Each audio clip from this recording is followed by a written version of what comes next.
God forbid, Snoop Dogg was to pass away for any reason. Please don't ever say that. No, again. we don't mean it, dog. We don't mean it.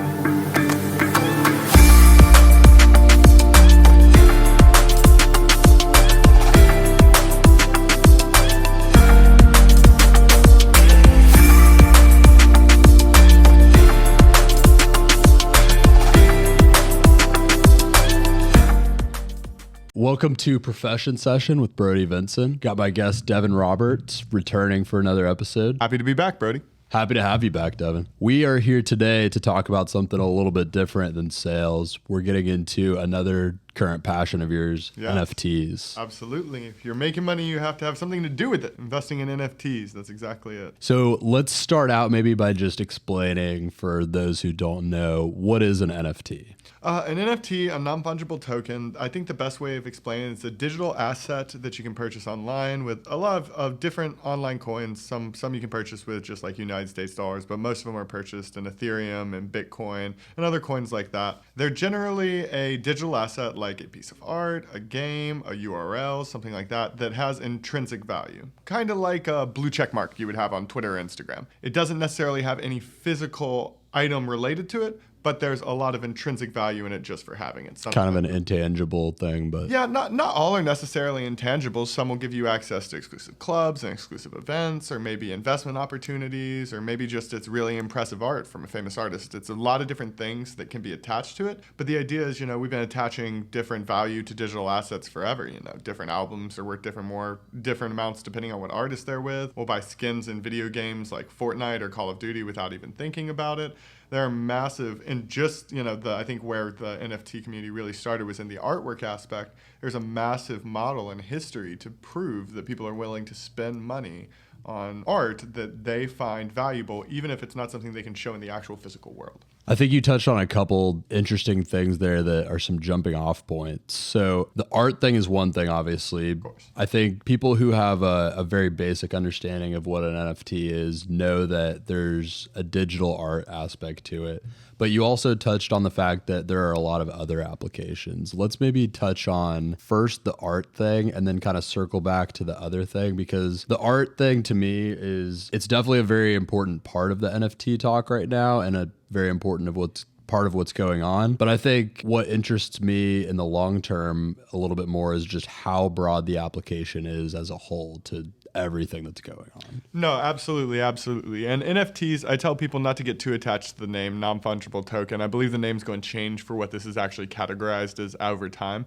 Think of it more like digital assets, almost in a way. It's almost a classification of digital assets. The idea is inevitably everything can become an NFT. The real value behind an NFT is based on its smart contract. So art is fantastic. Beautiful NFTs is a lot of what got the community going. But the idea behind it is how it was made, how many of it was made, and what it can do for you is trackable through something called a smart contract. So for example, if I made a piece of art that was a one of one generated, only one ever minted of its kind from my account, there's a way through smart contracts that I can prove that to the future buyer and the buyer after that and 10 buyers down the road. Or if it's let's say it's a car payment or a car history report, like a Carfax report, you would be able to get the history of a car, pass it on to the next homeowner or the next NFT holder, and so on and so forth, and continue to get the previous information minted on the blockchain, guaranteed user to user. They can gain value over time as it's transferred between these users, but the real aspect that makes it applicable so widely, I believe, is the fact that you can track everything that's happened with this NFT and everything that people have done with it since its creation. So you can see who it's gone to and for how much. And because of how the blockchain works, because it's a decentralized thing, it's a very legitimate chain of ownership that you can have a lot of confidence in. I think that's one of the big things that really just makes it such a huge and kind of new thing. The decentralization aspect of the whole thing, and I think this is what a lot of people don't understand about NFTs or don't necessarily see. I like to use the example of, if you remember just a couple years ago, and some people on the podcast might too, when there was a giant boom in GameStop stock. Everyone who was using Robinhood and Coinbase and a lot of the bigger investment apps were unable to they had a lot of their aspects frozen during that time frame because it was being bought in such a large quantity that the app, specifically Robinhood, didn't want you to be able to buy any more in the market. Well, that's because there was a centralized way you could buy it, and then a specific company had control over how much you could buy when it became too much.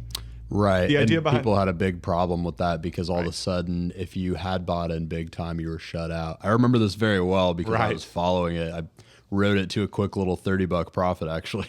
Wrote it to a quick Luckily, little I profit. didn't dip my toes in too far because, like you said, there was a massive fallout for those people who were kind of riding that way. Exactly.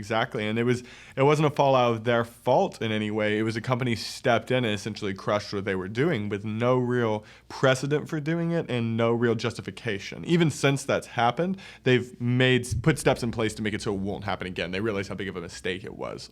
And even that being said, though, they lost a lot of confidence in their user base. A lot of people went to other apps and other systems for their investing because they were like, if this kind of thing could happen, why should I have confidence in my money being there? You shouldn't have confidence with your money being in one of the centralized apps. That's the idea behind the decentralization platform. Not only is it being accepted by, national organizations and national countries, the United States has laid out a cryptocurrency plan, but nothing that happens within those individual organizations, individual entities is going to affect cryptocurrency and decentralization to the same degree it would if it's directly tied to it. A lot of what happens in the American economy is directly tied to the American dollar, of course. So the American dollar crashes, your business crashes, and there's nothing you can do about it.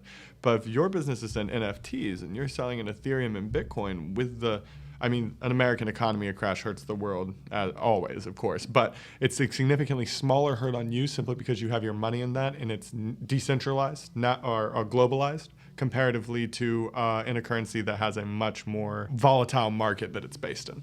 Right. One thing I think we should probably do, because we should probably be wary of this before we get too deep on any one thing, but we have touched on cryptocurrency a couple times now. I think we should probably kind of double click in on crypto a little bit and just give a little bit of context for those who might not be as familiar with it. I mean, everyone kind of knows the word cryptocurrency now, but just to explain a little bit more of what it is, you could get in on that a little bit. Yeah, absolutely. Cryptocurrencies are essentially a version of a smart contract that is attached to a decentralized value set. So the idea is the US dollar obviously has no necessary intrinsic value. It has the value that people put on it. And that value rises and falls when people's confidence in the US and the confidence in US's market. When a country economy crashes, its dollar loses value. Russia is a great example. The best example right now of that. Everyone's seen what's happened with Russia's economy. People lost confidence in Russia and their ability to play on the world market. So their economy crashed. Their dollar is worth nothing right now. It's worth like a cent or a cent on a cent or something like that because there's just no confidence in Russia, the country. Exactly. And the number of dollars that are going in circulation didn't change, just the amount each individual one's worth. The idea behind Bitcoin and cryptocurrency in general was to get a platform that decentralized that concept, that made it so that no one entity had control over financial transactions and the health of a specific financial token. And therefore, it would be significantly harder for that token to then fail. And if something has a very hard time failing and crashing and continues to grow because people are growing confidence in the fact that it can't fail and crash, it's very trackable, like we talked about, through the smart contracts, so everything's very on plain paper. Then that confidence grows, the value of that product grows, and I think over time, people have realized they're in a much more volatile market, being in even any kind of investment game, stocks, any kind of just savings accounts, even real estate, comparatively to crypto, because it's just significantly less likely over a long time. I mean, I know we have big crypto crashes throughout the year. Everyone's going to be coming at me like, crypto crashes all the time. But over the next 15, 20 years, I think the return on investment you're going to see with crypto, because of the way that decentralized platform works and Bitcoin respectively, is where its value comes in comparatively to the other forms of investment that's kind of taken the space of. Now, do you foresee eventually, as many people know right now, the US dollar is probably the closest thing to a standard currency worldwide that's been adopted, but I wouldn't even call it the standard worldwide currency. It's just the closest thing to it. Do you foresee cryptocurrency becoming obviously there's a number of different currencies when you say cryptocurrency, but do you foresee cryptocurrency becoming kind of the worldwide standard of currency because of how difficult it is for it to fail? Believe it or not, I really do believe we're already at that point, because I don't think I don't think mass implementation is the sign that gives you a guarantee of that. What the guarantee is like, if you just use cryptocurrency as a blanket word, everyone from the U.S. government to MasterCard to Ukraine to every major organization, company, country in the world is adopting laws, rules, regulations around cryptocurrency. And it's not only something that like, me and you are seeing as valuable on the level that we're at. It's at the highest level. The largest organizations of the world see the value in this, and it's kind of like stocks and everything else. If people are continuing to see the value, then that says something. If I went and did an interview with the 1,000 richest people I know and asked their confidence in the U.S. dollar and their confidence in Bitcoin, I bet I get a more positive review about Bitcoin. I really do. That's an interesting take. Yep. Yeah. Yeah, I mean, it's really coming up the last couple of years. So getting back to NFTs, I think we kind of introduced the concept of them, right? I think it would be good for us to maybe walk through a couple examples because we've kind of privately off air talked about a few examples. I'll start with one really interesting one that we've talked about that I know of, and that's so there's an author named Mark Manson, the author of a very popular self-help book, The Subtle Art of Not Giving a Fuck. And it's a book that I read a couple years ago and really had a huge surgence a couple years ago. He's since followed it up with a sequel. And he is actually working on an NFT project right now around that book where he, the way that books work with a publishing company, which it was done through, is that the publishing company owns that book as a whole and the rights to publish it and sell that book as it's published. But the author actually owns the individual content within the book. So, for example, a quote, a title of a chapter, the author owns that. So he's creating a series of NFTs around the individual quotes that really were the most popular from the book and ideas that were most popular from the book. And he's actually making those available soon to be able to be purchased. So, for example, you had one individual quote, he might make 100 of them available. And those 100 purchasers would essentially have the rights to create some kind of merchandise and sell it around those quotes or that concept. So I think that's one really interesting example. I'm curious what some of the interesting examples that you've observed are. I think that example is a great example, and one of the biggest reasons is it highlights what makes an NFT valuable. You would not want a cutout quote from a book for any reason. It would sit on your counter and you'd lose it. But if you knew you had the commercial rights to a quote from a book that you could prove and verify you own through the blockchain, and then inevitably even sell for more money if you gained value toward that quote, I think that's a very big deal. So I think what people are missing with a lot of the NFTs right now is the utility that drives them. The most common example, the one that people expect us to talk about as best, is the Bored Ape Yacht Club. As far as the Bored Ape Yacht Club goes, what they're doing is, the buy-in price for the Bored Ape Yacht Club was around $200,000. It was an extremely expensive club. They made contact and got partnerships with Universal Studios, actually, and a bunch of celebrities that work under them. So Snoop Dogg, Eminem, Justin Bieber, a lot of them have bought these. And now Bored Ape Yacht Club has exclusive chat groups, exclusive events, exclusive meetups, all kinds of different things. And their initial utility value was networking, proximity to people. So, and proof of wealth. So it was an ability to store $200,000, $300,000, much more now, that you could inevitably make a profit off of, assuming everyone else bought in as well. And they happen to be at a point where everyone bought in, and they're networking the utility. That's the utility behind what they do more than any others. It's being a part of an exclusive club that Exactly. you have to have the wealth and the notoriety, or not notoriety, you have to have the wealth and the kind of status to be able to get into it. Another good example would be the UFC Strike NFTs that we were looking at yesterday. The Ultimate Fighting Championship just released their first real set of NFTs, their Series 1 NFTs. And they essentially act somewhat similar to trading cards, where there's a fighter and an incredible moment that they had. And that is an NFT where it's a beautiful digital piece of art that spins and shows the scene as it happens. And you own that scene when you buy the piece of art. Now, multiple people own it. There's multiple copies that are being sold in this specific case. But they release them like mystery prizes, like opening a pack of Pokemon cards. I think that's the best example. You open it and you could get one that's a Conor McGregor golden moment that will likely be worth a ton of money, not only because of its rarity, but because of who's on the card and what's going on. Basically a holographic Charizard. Exactly, a holographic Charizard. Or you could get an extremely common one that's maybe not worth as much value. But if you get an extremely common one and then that fighter goes on to become champion 2 years from now, the value of that on the initial release will go up massively. So you can get uncommon NFTs from fighters that you believe in early on in their career with the hopes that that will gain value over time due to how their career projections look.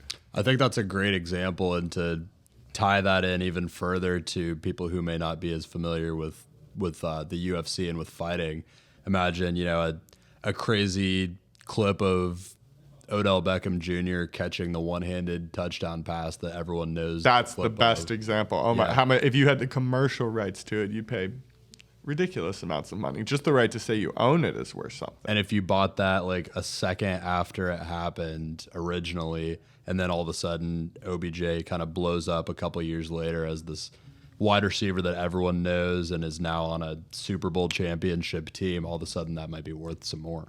Or if you bought one the day after Tom Brady's final touchdown pass, and it was his final touchdown pass ever that you bought for a crazy amount of money, and then he unretired, then it's a worse investment. So it can go both ways. And the idea is it's kind of like, stocks or anything else. It's about a lot about the knowledge of the person investing in the project, what they think they can do with it, and projections on how valuable it's going to be in the future, the utility behind it.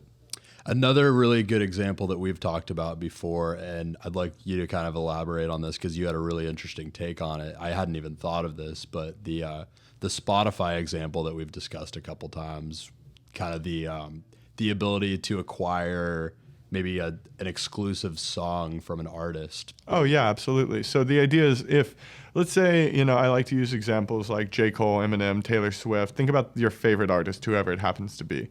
They release a new album. It's the best album they've ever released. There's 12 songs on it. They're all over the radio. They're some of the most famous ever.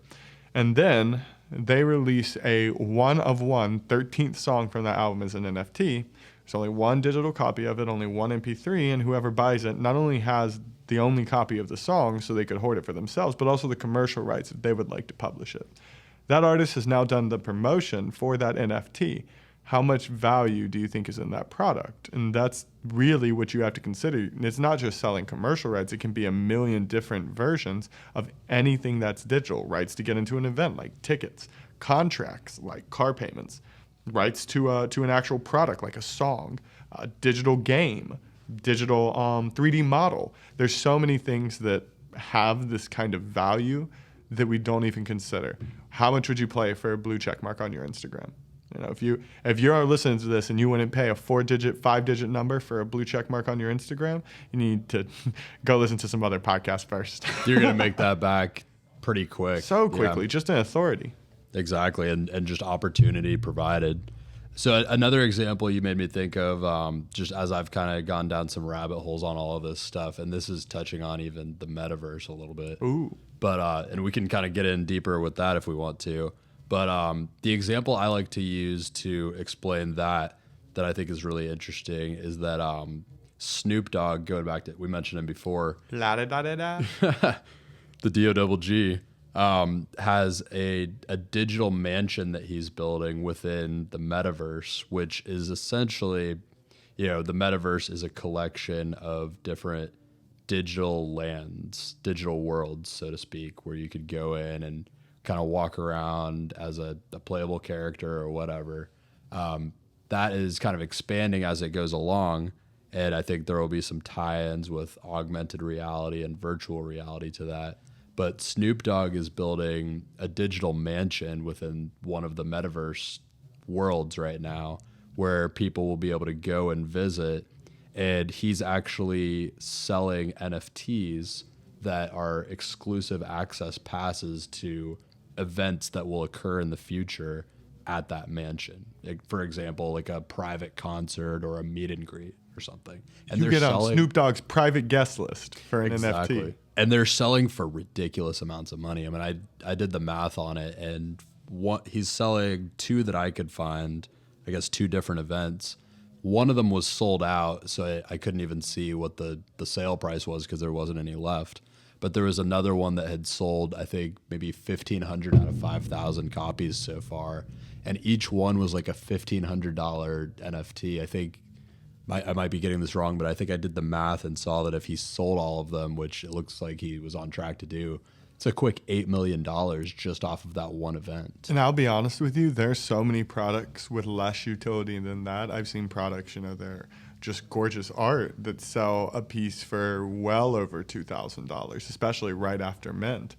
You can make royalties off all of this as well. That's something that people don't realize is Snoop Dogg sells this ticket and he puts a 5% royalty on it. The way NFTs work in the marketplaces, someone resells that ticket to someone else because, now the event's more popping and more being talked about and worth more, then he makes a percentage off the royalties. So there's massive value for people who are good at growing brands, good at growing content, good at putting themselves out there in this NFT space as well.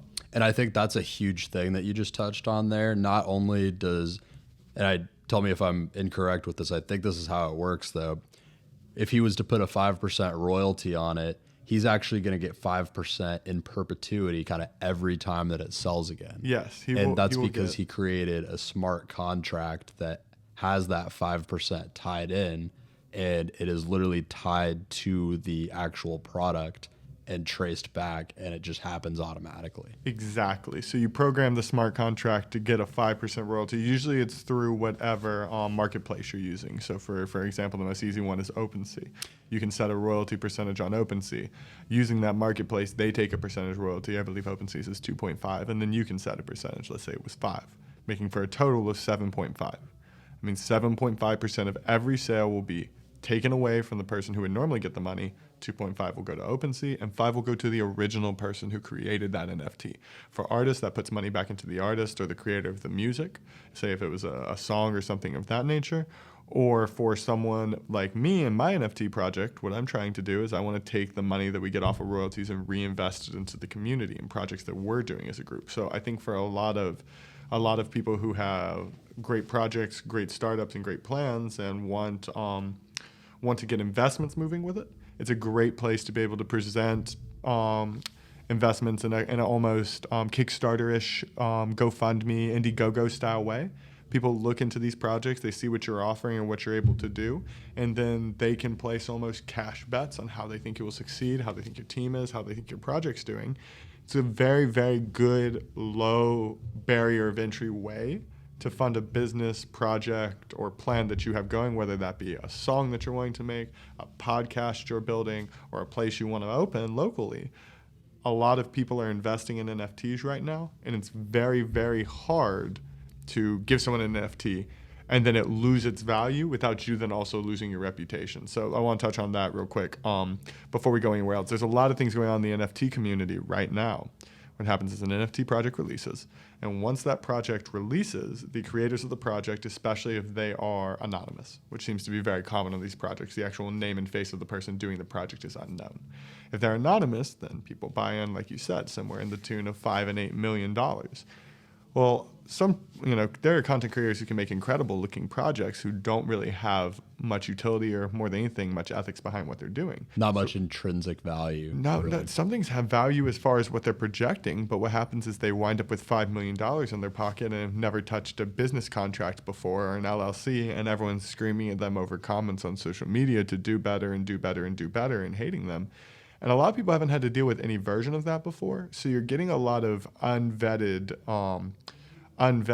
owners of these NFT projects. They're getting it started. So I think a big aspect right now, if you're looking to get into the NFT community to consider, is if you're looking to buy NFTs, when you're looking at a project, make sure the person that is actually running this project is a verified human being, that their reputation is somewhat tied to the project. If they leave the project, leave with your money, don't do what they say they're going to do, then their reputation within the digital space is on the line. Smart contracts are forever. Once it's happened once, it's very, very hard for them to get rid of that.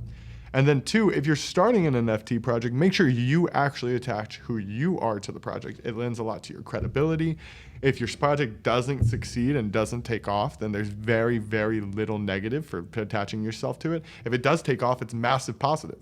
If it takes off and you didn't put yourself out there and you didn't do it in the open and do it publicly, then people are very, very hesitant towards your project. They're very, very forward in an attempt to dox you and get your personality out there. The Bored Ape founders, who had a fantastic project, were anonymous for a very long time. And actually, it was BuzzFeed who found them. They'd made a big article. It was like a big deal where they basically said, how can any of us hold these people accountable to what they promise if we don't know who they are? And they were like an 18 and 20-year-old programming student, something like that. I don't know if they were 18 and 20 exactly, but relatively young programming students. That probably just never expected it to do quite what it did. And it seems that through the partnerships that they've made a successful business out of it. So it worked out for them. But the concept was that people were so freaked out about not knowing who had control of their millions and millions and millions of dollars. Understandably so. That even a company like BuzzFeed went and tracked them down to find their identity. So I think it's very good. I like to attach myself to my work, and I think people are thinking they can hide in the NFT community. You can hide behind the anonymity of the decentralization. I think that's a big, big mistake people are going to make early on. Yeah, I mean, it sounds like what you're saying, and I mean, my kind of projection of how this sounds is that as people get their bearings and start to understand this a little bit more, if they're looking to get into an NFT project and invest in one, the anonymous founder is a huge red flag, actually. Exactly. And it's something that likely will prevent someone who's serious and has the experience and could actually lend some credibility and some growth to the project. It'll probably prevent them from joining because it is such a big red flag. I think the only reason it's going through right now is because the community and the industry of NFTs period is so new that people don't really know what to expect. Some people just take it as for granted because Bored Ape Yacht Club did it, so a lot of other people are doing it. It's kind of what people expect. But now that we're a little bit more in, and it's been a little bit more of organic growth within the community, and it's more popular, people are realizing that there are a couple major red flags to look for when searching for a project, and that's absolutely the number one. Cool. Any other, I guess we could go over other red flags that you should look for, because we're kind of in the vein of talking about, what it might look like getting into an NFT project, right, investing for the first time. Maybe a good thing to start with would be, what are the red flags and what are the green flags to look for when you are thinking about getting into a project? So let me go through the first steps to getting into a project first, and then I can kind of walk us through the green and red flags throughout that process. So as you're getting into an NFT project, and the first thing you're going to have to do and you're going to have to realize is they're all sold on a marketplace. Think about it something like more like Facebook Marketplace or eBay. Anyone can list here, anyone can sell here, and they're setting their own price.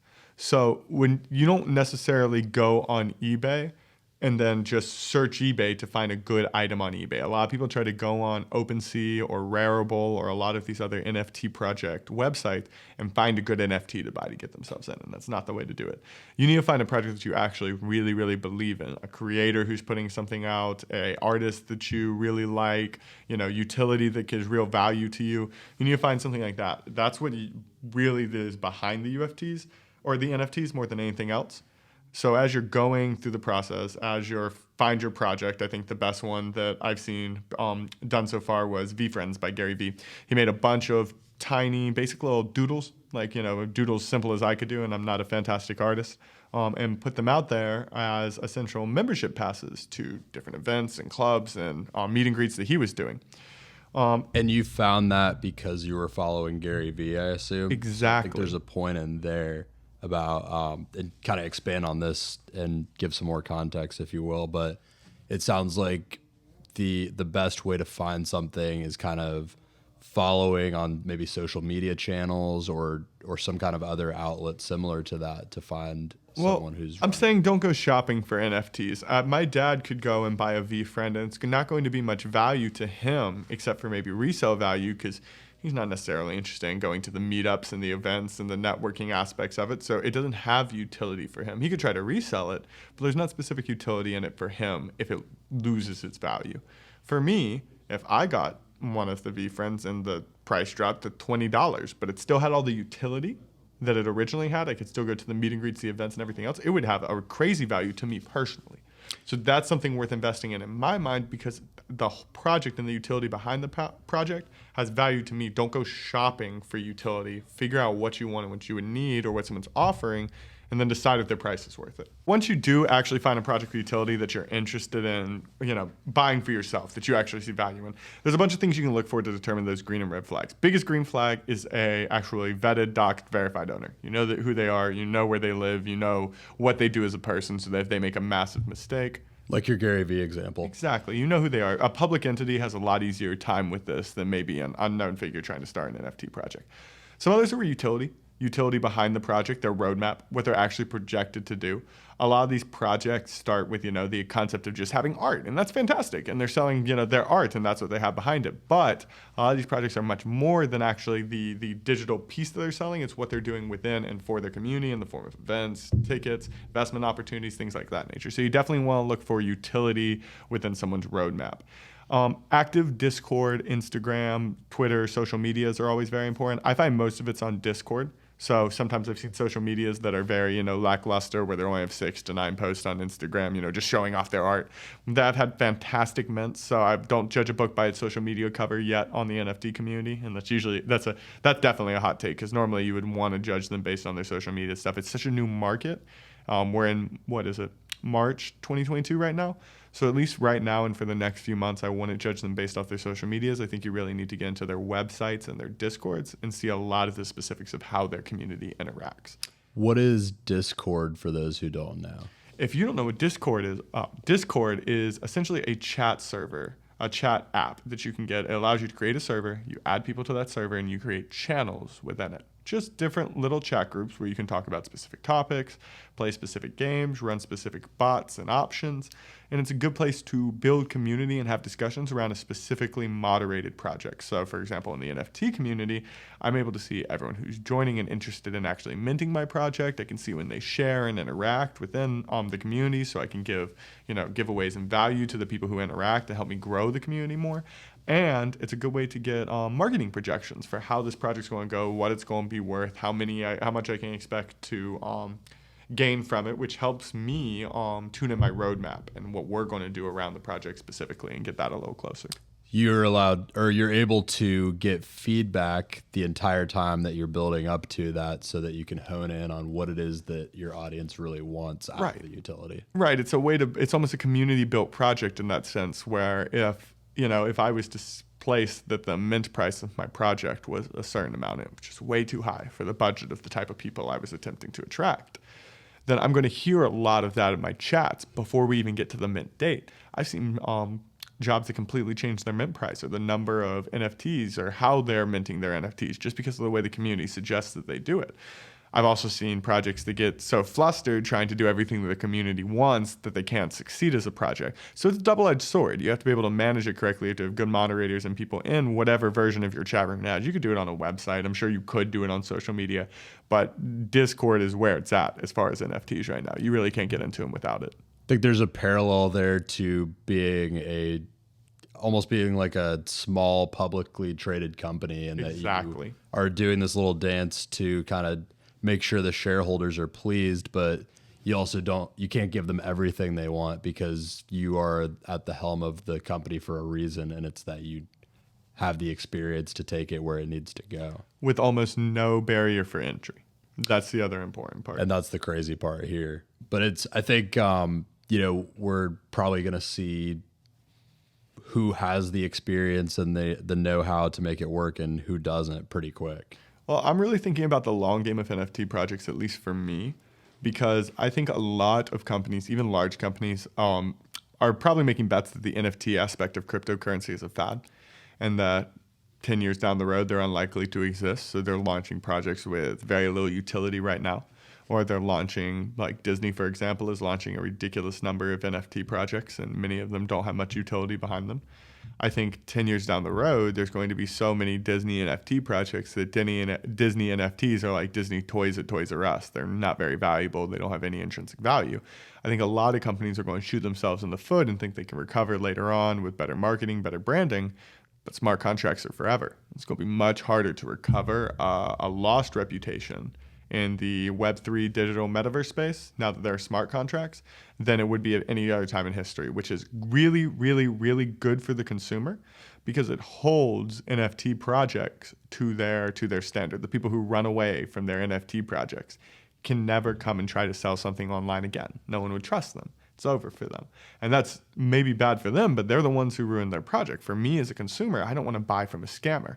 And knowing, say someone's been doing NFTs and doing business on smart contracts for years, that confidence I would have that they've been doing business with smart contracts, inalienable, unchangeable documents for years and years and years, adds a level of professionalism I just don't think anything else can add right now.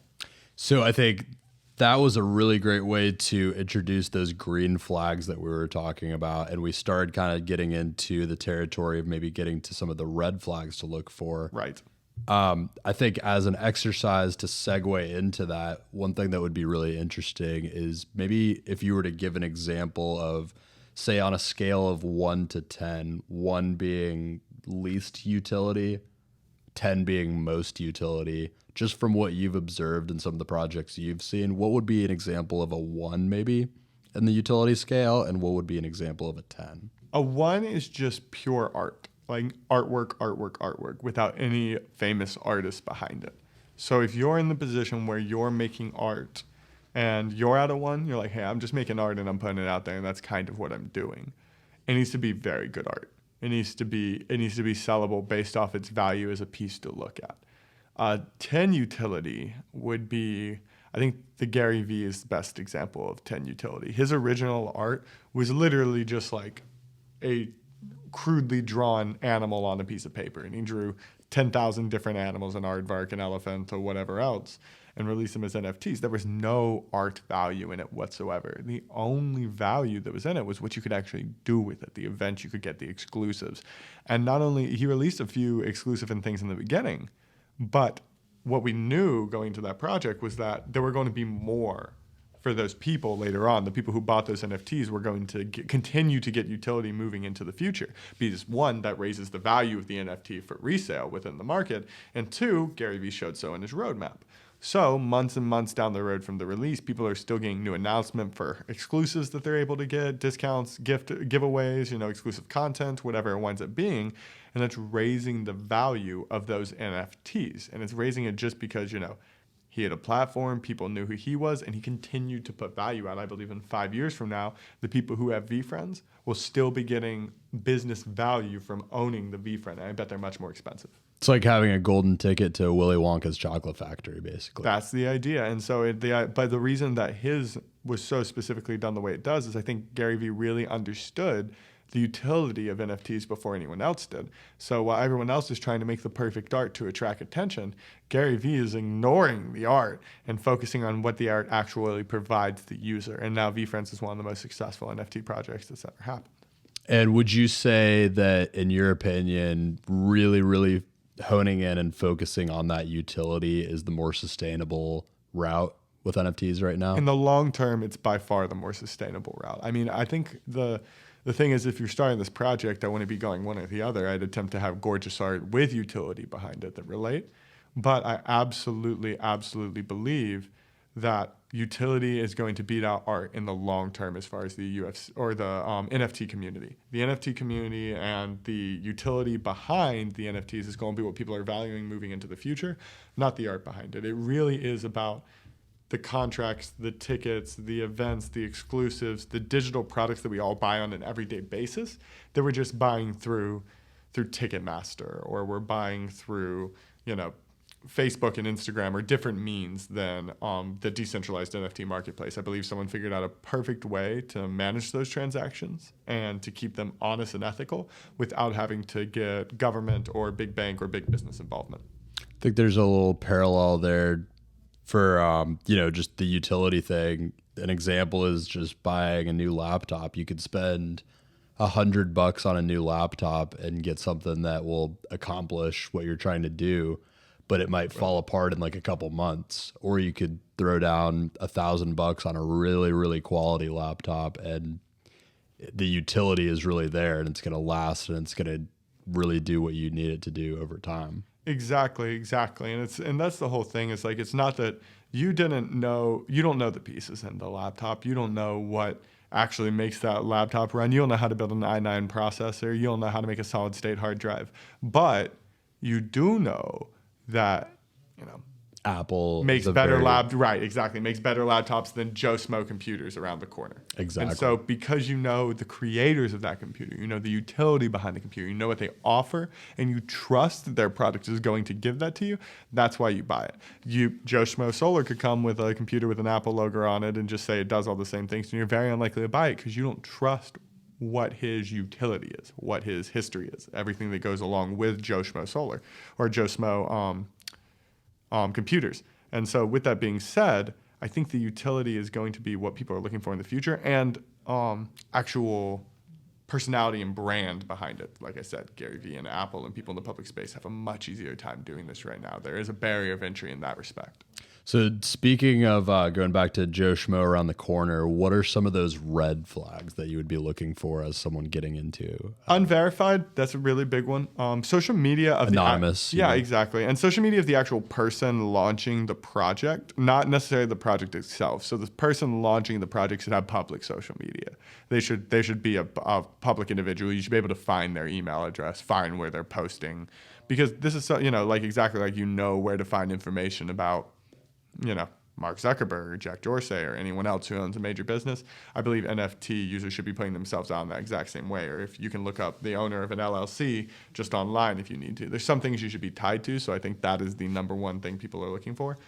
Second one is lack of utility. People really pushing art as the reason that they're launching their project. Art is fantastic. If you believe the art's good enough, that's fantastic. But art doesn't often gain value over time in these marketplaces without utility behind it.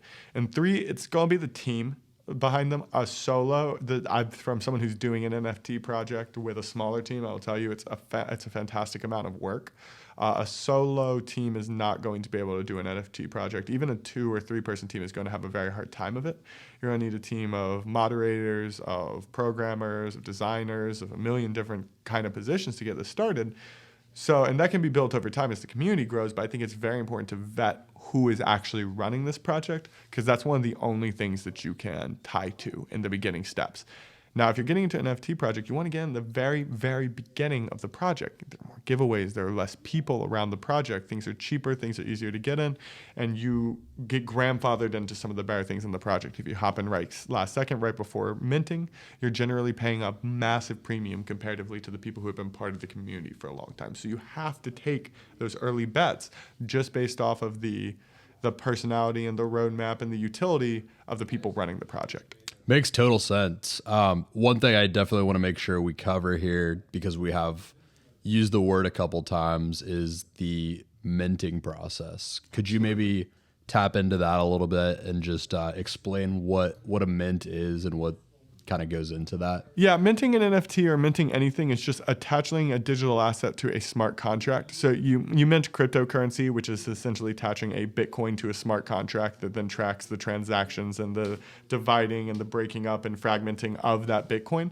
So essentially someone creates a line of code that explains how this was made, when it was made, how many of them were generated, what it was generated for. The code can say a lot of different things, but then it's attached to this digital asset. As it's sent around, that code is always accessible, and it can't be parted from that digital asset once it has been minted to the blockchain. It cannot be removed from the blockchain. So that smart contract is forever, and that smart contract itself holds a lot of long-term proof. It's like a carving in stone as far as the digital age goes. You're able to put something down that really cannot be changed online no matter what. People say things online are forever, but as we all know, there are things that people do online that get hidden for 10 and 20 years and no one even thinks about them. Smart contracts are not going to be that. One of the best examples, especially as we were talking about some of those red flags, Melania Trump got caught recently. She was selling a piece of art that she had done as an NFT for an auction, and the minimum bid wasn't reached at this auction. So it was seen that someone bought it late in the game, and through tracking the smart contract transactions, they found out that Melania Trump's account, the same one that listed that original NFT piece of charity art, actually sent money to another account that sent money to another account that sent money to the account that bought this piece of art, which means she bought it herself, which breaks charity laws. It was much harder for her to embezzle this money and do it in this way with a smart contract. People are talking all the times about all of the embezzlement that goes on in the NFT space, and I mean, people have been doing that through charity auctions forever. It's significantly harder in the NFT space because of the way it's tracked and the way that smart contract works, and minting's what allows us to do that. Very cool. Very cool. What are some NFT projects that you've seen that are a little bit more out of the ordinary from the usual that have interested you? If I had to give one, it's going to be the Azuki Zen Project. If you've been NFTs, they passed to #1 on the OpenSea marketplace a few different times now. And a lot of what they did a street anime style NFT release that was very art based. I know I've talked a lot against non-utility projects. They had a roadmap that was kept very simple. The artist who had done this art also was a character creator for a famous video game Overwatch. So he had a little bit of fame in that background just as a character designer. And people wanted the anime profile picture as much as they did anything about the utility of the project. Now, this community wound up growing into such a large project that the utility behind it has become massive. But the idea behind what these guys were doing is they made gorgeous art, they made a gorgeous website, and they promoted the art as valuable art and only valuable art. And they owned what they did and said, hey, this is valuable because it's beautiful and because you want it. And we have, merchandise and 3D models and things you'll be able to get in the future, but it's all still based around this art, this beautiful art and this character style that we're doing. Make a great profile picture for you. And it worked. They didn't have to put, massive utility that's difficult to control behind their project. They were able to just own what they did and be honest about it, and they made more profits than almost any NFT project ever has. That's interesting. And you reminded me of something else I kind of wanted to touch on here with the idea of the profile picture, having an NFT as your profile picture. We've talked before about that a little bit, and I think going back to the Bored Apes Yacht Club example, that's a good example of it. Obviously, if you own it, you have the ability to set it as your profile picture. How is that actually shown and verified though? Because you would think, as someone who doesn't maybe understand it as well, that you could just screenshot it, throw it up as your profile picture, and hey, look, I own one. How is that actually shown? Absolutely. Just like in the same way you could go on, any website in the world and screenshot a piece of art and put it up as your profile picture. And there's value in having it as your profile picture because it's pretty. But you don't actually own that piece of art that you screenshotted. You just have a screenshot of what was online. And the advantage of that picture is that you actually own it. I'd like to use examples of we're very early in the process, so a lot of these pieces of art haven't grown in value in any way. But let's say Snoop Dogg. That's a good example since we talked about him, decided to buy an Azuki that is mostly art-based as far as its utility.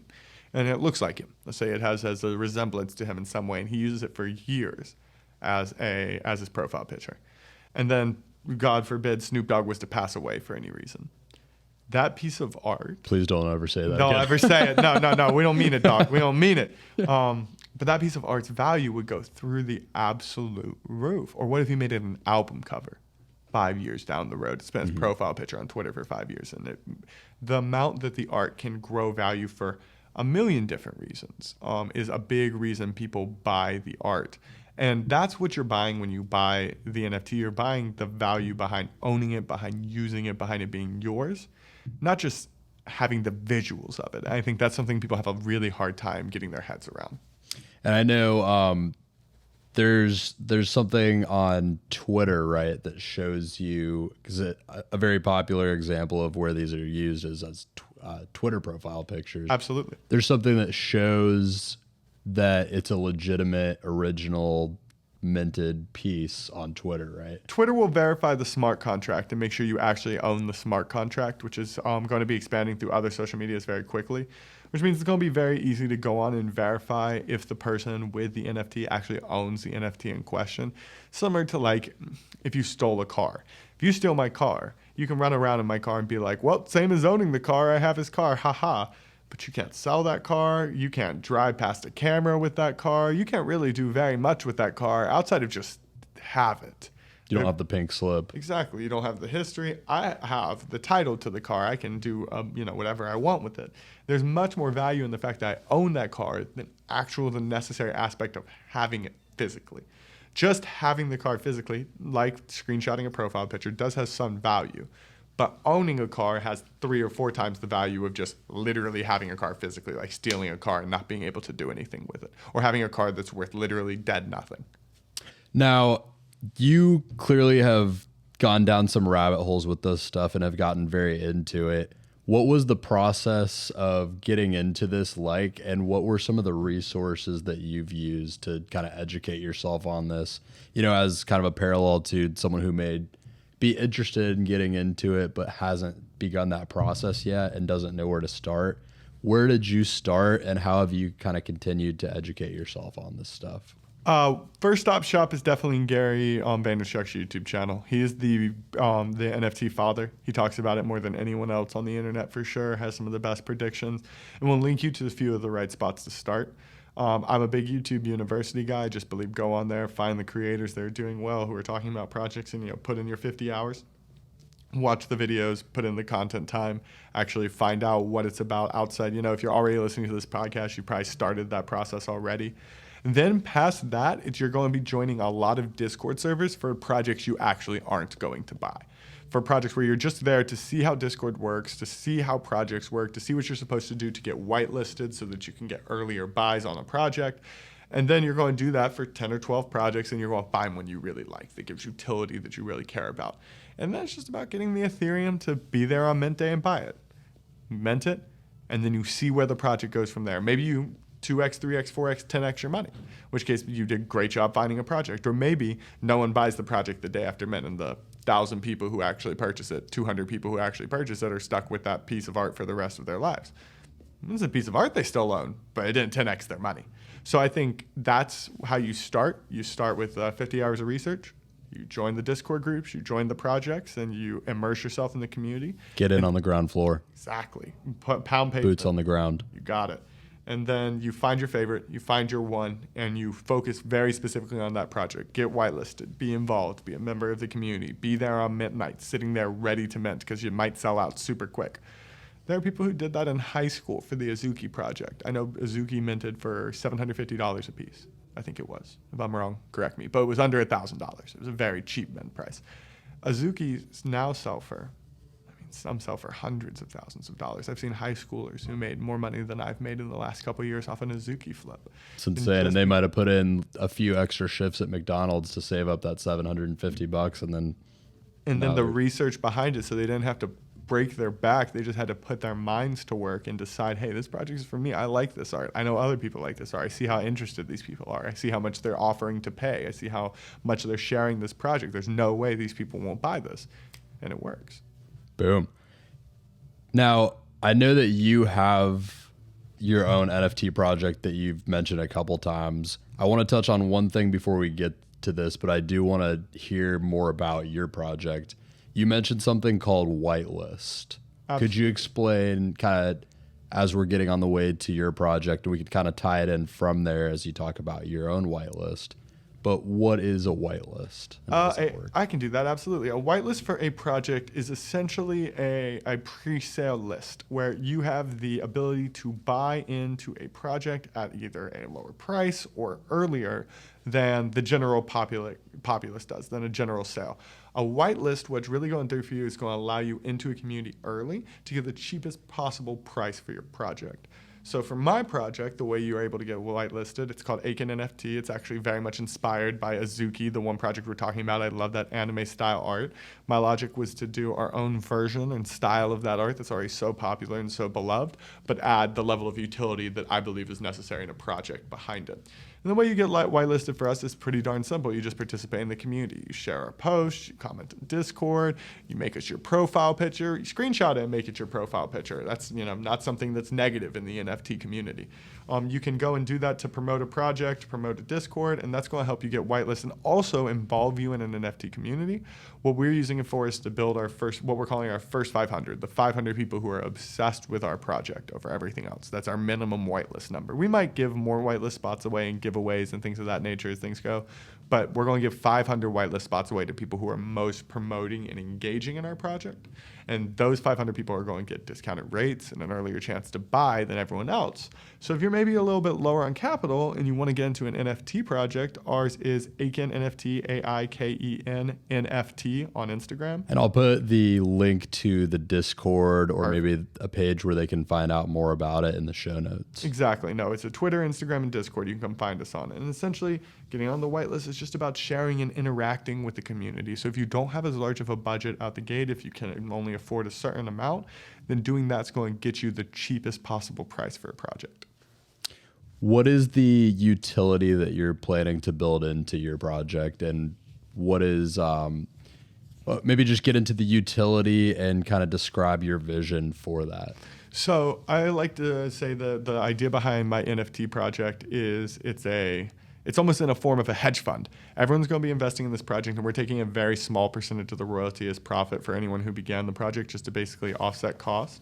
What we're doing is we have projects that are going to be taking a percentage of the royalties. It's going to be invested back into community-built projects. So people who are actually in the Aiken NFT community are going to propose projects and business plans and nonprofits and different things of that nature. And a percentage of the royalties will then be put toward the project that is voted on by the community as the most valuable or the most solid project. So it'll grow its own almost mini project ecosystem within it initially. Then, as we continue releases, there's going to be more advanced art that opens up. We're going to open a Series 2 art, which just brings our very simplistic Azuki art to a full body artwork that you get. Cool. If you've already bought in, you're going to get that full body artwork. And then Phase 3, it's going to move you to a 3D model that you can actually use in the Metaverse. So you get your character as a profile picture, then you get your character as an actual full body model, and then you get your character as an actual 3D model that you can use within the Metaverse. So that's a massive, massive piece of what our art is doing. The real piece of our utility is the fact that the money that you're spending, the royalties that are going to be built, are going to come back and invest in your own projects and things you want to do. Do you want to become a famous musician, but you don't have money to rent a studio? Give us a heartfelt reason why, and the community will vote on why we should put money towards your studio. Every resale is going to make royalties. So this is going to be an opportunity for a very select group of people to have their projects invested in a very small, exclusive hedge fund style way. Kind of a close-knit, startup hub. Exactly. Very cool. That's the idea behind it, and I think a lot of it is going to attract business-minded people who are looking to grow and gain that utility. Well, I think that's a good place to wrap up. Devin, thank you so much for coming on. Make sure to check out the Discord link or whatever I end up putting in the show notes so you can check out Devin's NFT project to kind of get in there, get your boots on the ground like we were talking about, and really learn a little bit more after you do your research, of course. Absolutely. Thank you for having me, Brody. Absolutely. And this has been Profession Session with my guest, Devin Roberts. Signing off. Thanks for watching Profession Session. I'm your host, Brody Vincent. You can find us on Instagram, YouTube, LinkedIn, or TikTok at Profession Session on all channels. You can also find my guest from this episode at the tag and details of this post. Stay tuned for new episodes and short little clips of deep dives into specific topics across all of our channels. If you know a young standout professional business owner or entrepreneur with a unique or interesting story, DM us anywhere and let us know, and they may be the next to tell it here on Profession Session. Until next time, stay focused, stay hustling, and stay networking. This has been Profession Session.